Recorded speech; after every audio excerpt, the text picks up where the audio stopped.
En esta otra imagen se puede apreciar mejor, digamos, esta erosión local o socavación local. Las causas del desplazamiento de una partícula es una combinación de suspensión y arrastre. Cualquiera de las dos fuerzas pueden predominar.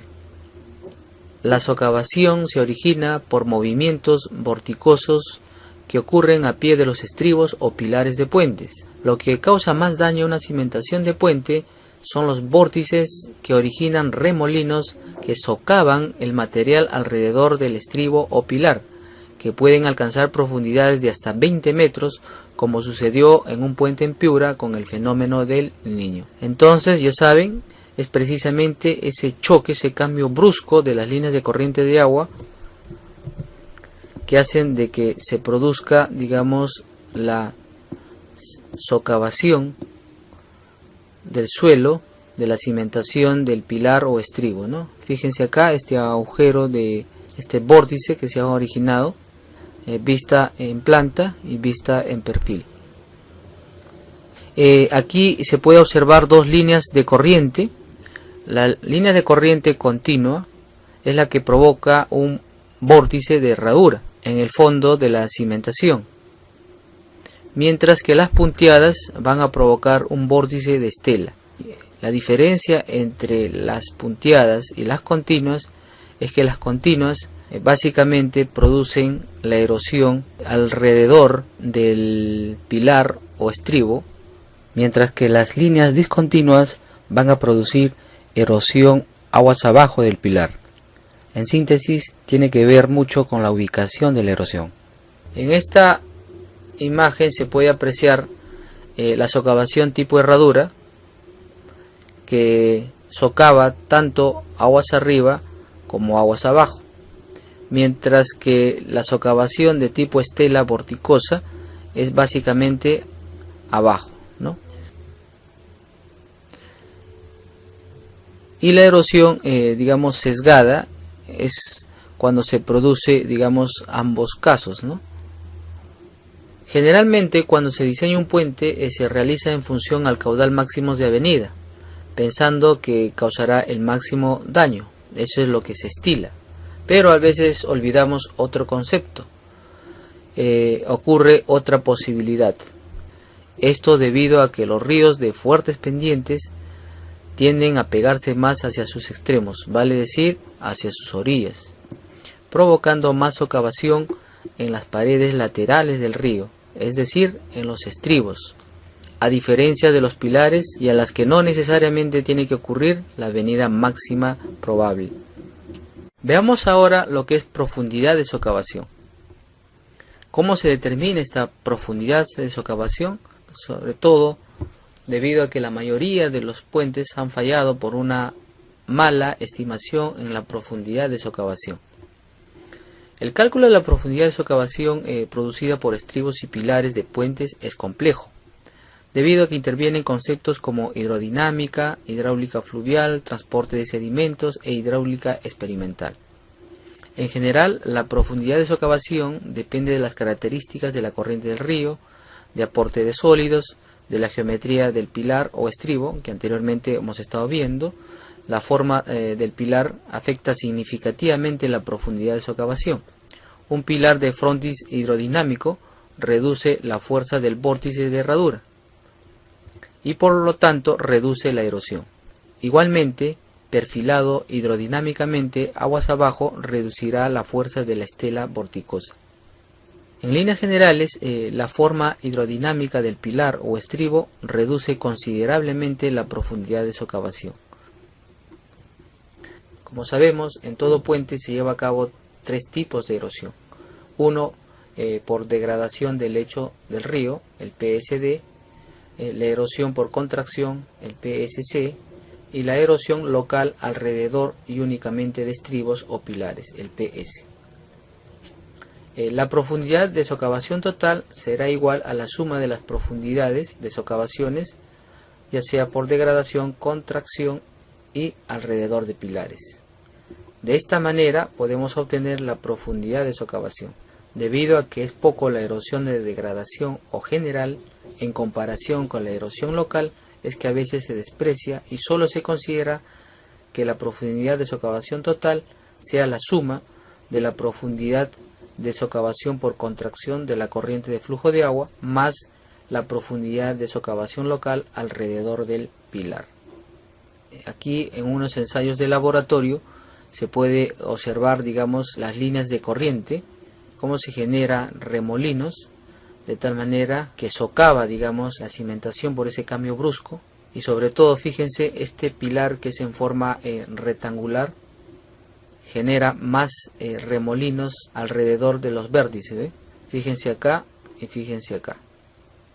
De igual manera, aguas hacia abajo, donde se puede observar que lo que hace, digamos, la socavación es carcomer, digamos, toda esta zona y este material depositarlo aguas hacia abajo del pilar, ¿no? O sea, saca el material de esta zona para llevarlos aguas hacia abajo del pilar.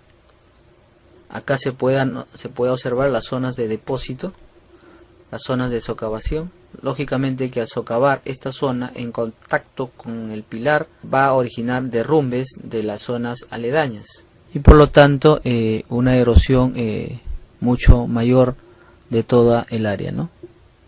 Aquí puse, digamos, estas dos imágenes para notar de que cuando es una sección rectangular existe, digamos, más socavación que una sección circular. Aguas abajo del pilar se producen zonas de depósito, mientras que en la circular, digamos, el depósito está mucho más abajo que el pilar, ¿no? Hay una cierta separación que vendría a ser esta parte, a diferencia de esta que es un poco más pequeña, ¿no? Aquí se puede observar precisamente la erosión local en un pilar de puente, un vórtice, toda esta parte, y con la maleza, digamos, que se ha atorado, digamos, en el vórtice.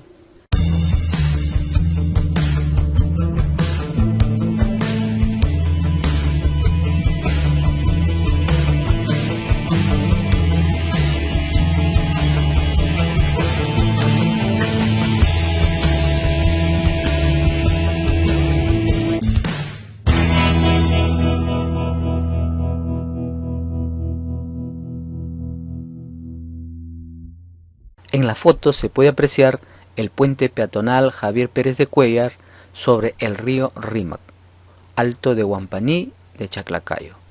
En esta otra foto se puede observar el río Virú que hace colapsar los pilares del puente Trujillo, como lo vimos también anteriormente.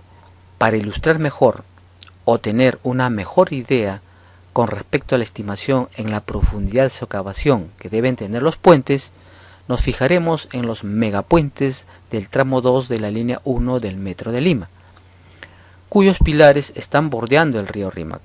Así, el megapuente Huáscar, con una luz de 270 metros, y el Rímac, con una luz de 240 metros, que han sido construidos bajo el sistema de volados o dovelas sucesivas, cruzan precisamente el río Rímac, cuyos pilotes de 1.5 metros de diámetro tienen profundidades que llegan a un promedio de 30 metros. Repito, tienen profundidades que llegan a un promedio de 30 metros. Vale decir, este pilar y este otro de acá, así como este de acá y este de acá. Y eso que estos pilares no caen en medio del mismo cauce, sino a las orillas, para un caudal de máximas avenidas de aproximadamente 300 metros cúbicos por segundo, lo que amerita una buena profundidad de socavación. Pero se imaginan los puentes que cruzan el río Virú o el río Piura, que trajo este año 3016 metros cúbicos por segundo, es decir, 10 veces más de lo que trae el río Rímac en su máxima avenida extraordinaria. Por lo que esto nos invita a pensar que sus profundidades tendrán que ser mayores a los de 30 metros bajo el sistema de pilotes, cabezales, pilares. En la foto se puede observar el megapuente Huáscar sobre la vía de evitamiento. En esta otra foto se puede observar el puente Rímac sobre el río del mismo nombre. Entonces la pregunta del millón es, ¿por qué no se caen los puentes antiguos? Es porque los puentes antiguos tienen una buena cimentación ancha, pesada y profunda en base a mampostería de piedras, como se puede observar en estos puentes en el centro de Lima. Si no me equivoco, este es el puente Trujillo. Esto nos invita a pensar que los actuales puentes, que llevan pilares con pilotes en medio del río, confinadas a través de un cabezal de concreto armado, no está funcionando bien, por lo que se necesita obligatoriamente de una base más profunda, conglomerada, sólida, fuerte y pesada, de manera que no se deje romper y arrastrar, que le haga frente a la corriente erosiva, socavante y destructora del río. En otras palabras, los pilotes deben ser cada vez más profundos y de más sección, vale decir, de sección de 1.5 metros de diámetro como mínimo hacia más, de manera que trabaje como una columna estribada a flexo-compresión combinada y no solo a carga axial o vertical pura. Si bien es cierto que puede resultar cara, pero a largo plazo resultará ahorrativo. Observes en las fotos, digamos, cómo los pilotes quedan al descubierto por una erosión, digamos, de 2 a 3 metros. Eso significa que estos pilares delgados, que a veces pueden llegar a 25 o 30 centímetros de diámetro, no es suficiente para contrarrestar los efectos de una socavación, por lo que amerita de que los pilotes sean más robustos. Observen estas cimentaciones, digamos, profundas en estos puentes antiguos, que nos dan una lección de que los pilotes o las cimentaciones profundas tienen que ser más macizas, más fuertes, más anchas, de manera que le haga frente a una erosión o socavación del río.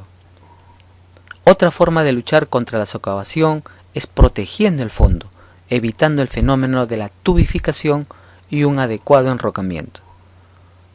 En la imagen se puede observar la protección contra la tubificación, y para ello vamos a tener en cuenta las siguientes consideraciones para protegerse de la tubificación.